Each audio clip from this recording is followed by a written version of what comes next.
Encore un 22 mars et la journée mondiale de l'eau, source de vie, ne passera pas inaperçue. Une fois encore, elle est célébrée à l'échelle internationale, conformément aux recommandations de la Conférence des Nations Unies sur l'environnement et le développement. À l'université d'Abomey-Calavi, l'événement a eu lieu ce 30 mars grâce à l'Institut national de l'eau.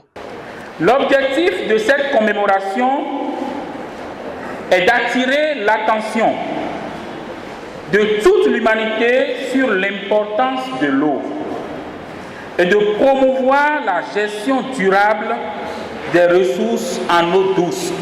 Pour le compte de l'édition 2018 de la Journée mondiale de l'eau, l'Organisation des Nations Unies a choisi comme thème « L'eau, la solution est dans la nature ». En revenant sur le thème qui nous réunit ici, nous pouvons quand même voir quelques repères qui nous permettent de dire que cette affirmation est une affirmation très très importante, mais parfois on semble l'ignorer.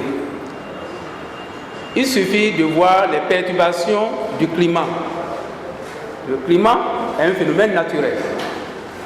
Les perturbations du climat liées au changement climatique que tout le monde voit, ou bien aux variabilités climatiques, font que nous avons des phénomènes extrêmes, l'inondation ou la sécheresse, qui posent des problèmes soit d'excès de quantité ou des villes côtières comme Cotonou, ou bien de manque du tout de ces quantités-là, et qui font qu'on a des difficultés à avoir le minimum pour les différents usages. Beaucoup d'autres éléments justifient l'importance de ce thème et ont été abordés à travers différentes communications. Les travaux de cette édition ont été officiellement lancés par la représentante du recteur de l'université d'Abomey-Calavi. Le thème de cette journée est vraiment d'à propos. Nous avons adhéré à cette thématique depuis un très bon moment.